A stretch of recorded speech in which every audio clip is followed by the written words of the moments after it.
The psychology of compassion. Welcome to my channel, Habit Compass. So let's just dive right into this. Have you ever wondered why some people just naturally seem to get what you're going through? Like why just sitting with certain friends makes you feel instantly lighter, even before they've uttered a single word? Well, today we are going to dig deep into the totally fascinating psychology of empathy and emotional sensitivity.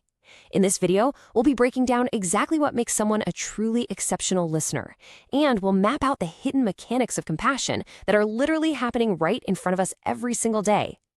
You don't have to work to care, you already do. I really want you to let that sink in for a second. We so often treat empathy like it's this heavy lifting exercise, right? Like a difficult skill we've got to force ourselves to learn, or a muscle we constantly have to strain. But the beautiful truth of human psychology is that connection is our default setting. You don't have to manufacture empathy. It is already hardwired right into your nervous system. You inherently possess the capacity to feel for others. And this video is really just about understanding how that natural process unfolds when we actually allow it to.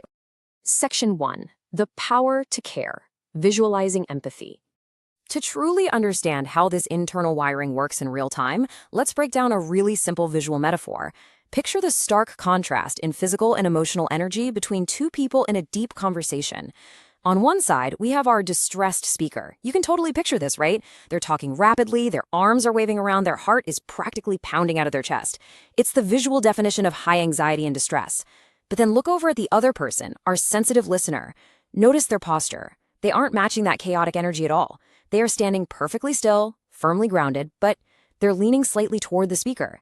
That subtle lean is absolutely everything. It's a physical manifestation of offering a safe harbor. It basically says, I am here and I am focused entirely on you. Section 2. Anatomy of genuine presence, the hidden exchange. All right, let's slow things down a bit and take a deliberate look inside. What is actually happening beneath the surface of an interaction like this? Well, let's see how it builds. Imagine the sensitive listener has this internal mirror right in the center of their chest, while the speaker's heart is racing in distress, projecting all that frantic energy outward. Something amazing happens.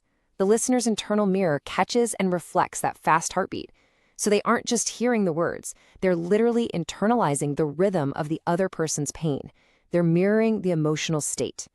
And because of that profound act of shared emotional carrying, the speaker eventually stops waving their arms. Their nervous system regulates. By having their distress truly mirrored and held by another person, they finally find calm. And this brilliantly illustrates what genuine presence truly means. It is a defined psychological state. Notice that the listener didn't jump in to offer a 10-point plan to fix the speaker's life. They didn't interrupt with their own stories either.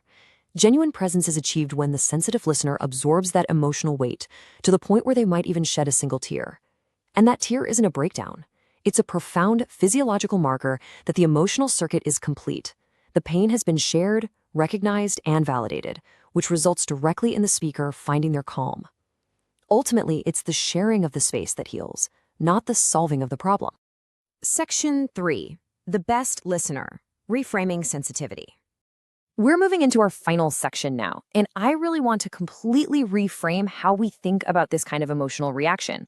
For far too long, society has framed crying, especially crying easily, as a sign of weakness. We are going to flip that outdated script. The absolute crucial point is this. People who cry easily are not weak. They're actually exhibiting an incredible psychological strength. They make exceptional friends and listeners precisely because they are genuinely present to another person's experience. Their internal mirror is highly polished and finely tuned. They don't block out the discomfort of others, they allow themselves to fully feel it. Those easy tears are basically a biological badge of honor, a marker of profound emotional connection, and honestly, the exact reason they're who you want by your side when things get tough. Which brings us to our final thought for today. Next time someone sheds a tear while listening to you, will you recognize it as their genuine presence? Will you see it not as them making it about themselves, but as the ultimate proof that they are walking right beside you in your experience? It's a pretty powerful question to keep in mind as we navigate our relationships and appreciate the sensitive listeners in our lives. If you learned something new, subscribe to the channel for building better habits through navigating Compass, and share your thoughts in the comments. I'd love to hear from you.